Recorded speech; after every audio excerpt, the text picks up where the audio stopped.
हमारा मार्गदर्शन करते हैं। हम जिन आचार्य का दर्शन कर पा रहे हैं वो इस जो हमारी ये पृथ्वी है, इसमें जो गुरु परंपरा सृष्टि के आदि से चलती चली आ रही है, उसमें 2500 वर्षों की लंबे कार्यकाल से जिन आचार्य परंपरा ने हम हिंदू मस्तक पर लगाने से हम सबका कल्याण हो जाता है। महाराज श्री का जीवन इतना पुण्य कैसे है? क्योंकि वो गौ रक्षा की बात करते हैं, वो परंपरा के संरक्षण की बात करते हैं। अवतार होता है और अवतार धारण करके वो विप्रधेनु सुर संत हित लीन मनुज अवतार भगवान गौ रक्षा के लिए, साधु रक्षा के लिए, परंपरा संरक्षण के लिए अलग अलग समझारे पूज्यपाद महाराज श्री का आप दर्शन कर रहे हैं। महाराज श्री इस वर्तमान परंपरा के, इस परंपरा के वर्तमान प्रतिनिधि हैं, सचल मूर्ति हैं। आप इनको देख करके जिन्होंने भगवत्पाद आदि शंकराचार्य उनकी हत्या को, उनके अपमान को दंडनीय घोषित किया जाए, वही तो बात है और कौन। तो ये नहीं करना चाहती हैं सरकार, जिनमें से एक तो इतना ऐसा है कि उसमें कोई पैसा भी खर्च नहीं है, केवल एक बिल लाना है, केवल एक प्रस्ताव करना है, एक ऑर्डिनेंस जारी करना है, उतना भी करने के लिए तैयार नहीं है। जब ये ऐसे गौ भक्त हैं जिनके मुँह से गाय के लिए माँ शब्द नहीं निकल रहा है, यही हम लोगों का प्रश्न है। क्या यात्रा है आपकी, कहाँ से कहाँ तक जा रही है? ये धर्म युद्ध के शंखनाद की यात्रा है।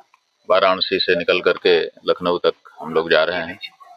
जैसा कि पहले से ही घोषित कर दिया गया था कि 40 दिन का जो समय योगी जी को दिया गया था, उसकी मियाद पूरी होने पर हम लोग लखनऊ आएंगे 11 मार्च को, और वहाँ पर गौ माता के संदर्भ में जो हमारी घोषणाएं हैं वो की जाएंगी। एक सवाल जो आदित्यनाथ योगी जी से हम लोगों ने किया था कि आप बताइए कि आपको कैसे असली हिंदू माना जाए, तो उस बारे में जो निष्कर्ष 40 दिन के निकल के आएंगे उसको वहाँ उद्घोषित करेंगे। महाराज जी, ये जो सब कुछ हुआ है, इसके पीछे वो तो सब जुडिस है, आप कम बोलते हैं, सब जुडिस होता है, पहले भी हमने देखा शंकराचार्य मामले में नहीं बोले, लेकिन इसके पीछे क्या उद्देश्य था? ये जो आप गाय के लिए लड़ाई लड़ रहे हैं, गौ माता के लिए लड़ रहे हैं, वही है क्या इसका कारण?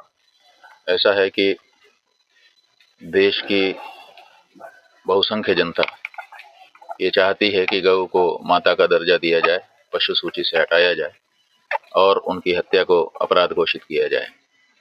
लेकिन देश की बहुसंख्यक जनता से वोट लेकर के बनने वाली सरकारें इस बात को कभी भी करना नहीं चाहती थी।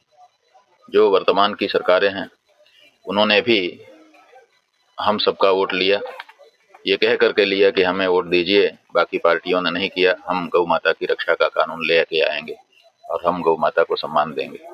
लेकिन इनके राज में भी गौ माता की हालत खराब है, बीफ एक्सपोर्ट धड़ल्ले से जारी है और यहाँ तक कि पिछली सरकारों को भी इन्होंने बहुत पीछे छोड़ दिया है। ऐसी स्थिति में पूरे देश की जो गौभक्त जनता है वो सरकारों से मांग कर रही है कि बहुत हो चुका, 78 साल का समय आपने अभी करते हैं कह करके बिता दिया, अब हम देरी इसमें नहीं चाहते हैं, आपको निर्णय लेना चाहिए।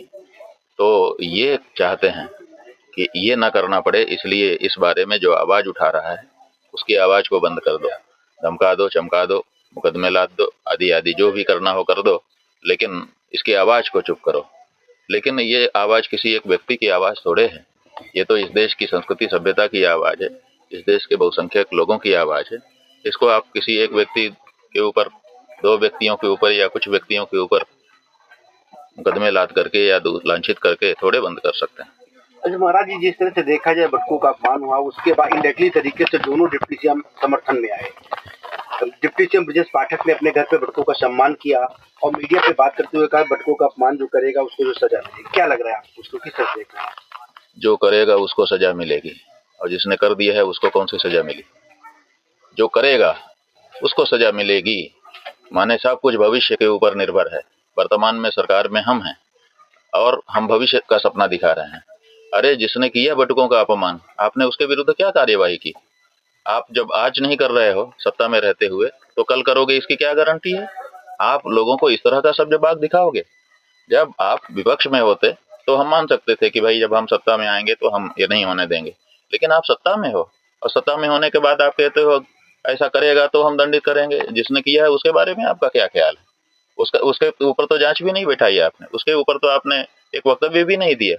आपके जितने भी लोग बोल रहे हैं वो कहते हैं कि बहुत गलत है, लेकिन गलत है तो फिर आप कर क्या रहे हो, इसके बारे में कोई जवाब नहीं है, कोई एक वाक्य नहीं है। जब देखा जाए जो है ये पूरा प्रकरण चल रहा है, उसके बाद जो है विपक्षी राजनीतिक पार्टी आपका समर्थन करती हुई देखी जा रही है। 11 तारीख की आपकी यात्रा जो है लखनऊ पहुंचेगी, तो क्या लग रहा है कि अखिलेश यादव उसको जो है यात्रा में शामिल होंगे?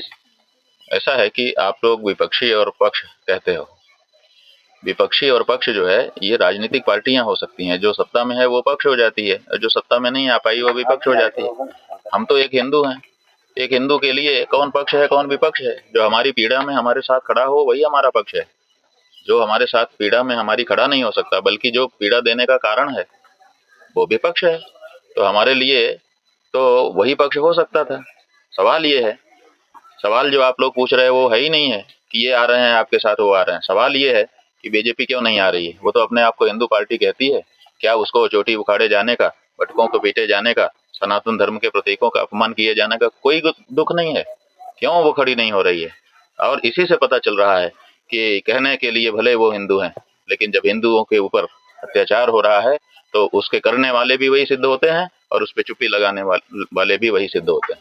महाराज जी, ये जो कुछ पूरा प्रकरण हुआ वो किसी अभी मुक्तेश्वरानंद जी महाराज पे नहीं हुआ, बल्कि एक संस्था पर हुआ है। तो ये सनातनियों का ये विश्वास जो डगमगाया है वो कैसे वापस आएगा? ऐसा है कि यहाँ किसी व्यक्ति की बात है ही नहीं। ये जो बात हम कह रहे हैं गौ माता की, ये हमारे हृदय की भी बात है, लेकिन हृदय की ही बात नहीं है, ये पूरे सनातनियों का स्वर है।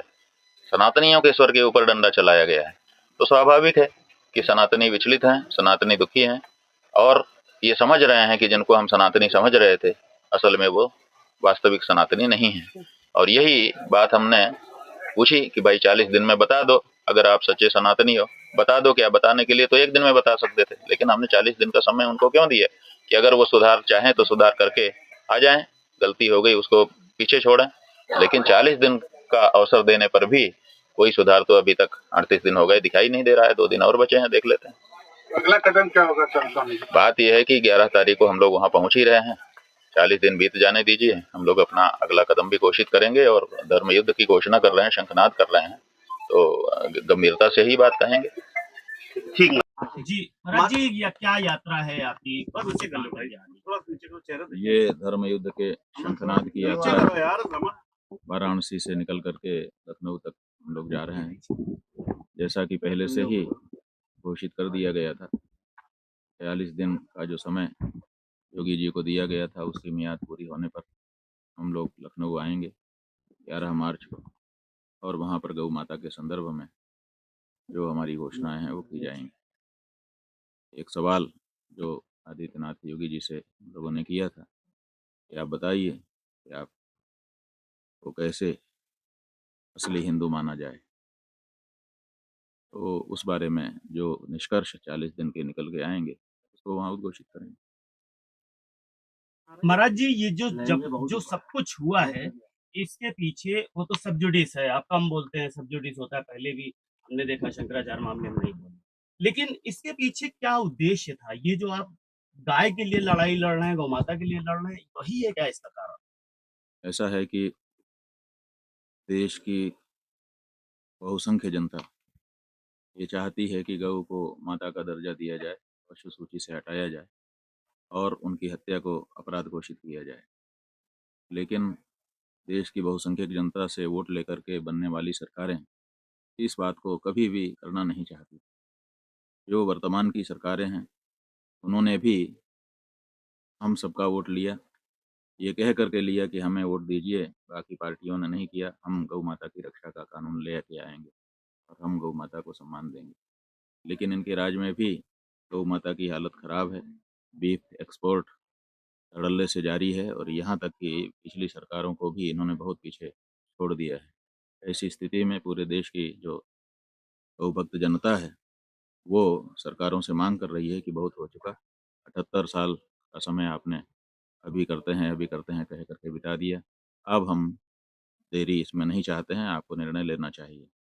तो ये चाहते हैं कि ये ना करना पड़े, इसलिए इस बारे में जो आवाज़ उठा रहा है उसकी आवाज़ को बंद कर दो, धमका दो, चमका दो, मुकदमे लाद दो, आदि आदि जो भी करना हो कर दो, लेकिन इसकी आवाज़ को चुप करो। लेकिन ये आवाज़ किसी एक व्यक्ति की आवाज़ थोड़े है। ये तो इस देश की संस्कृति सभ्यता की आवाज़ है, इस देश के बहुसंख्यक लोगों की आवाज़ है। इसको आप किसी एक व्यक्ति के ऊपर, 2 व्यक्तियों के ऊपर या कुछ व्यक्तियों के ऊपर मुकदमे लाद करके या लांछित करके थोड़े बंद कर सकते हैं।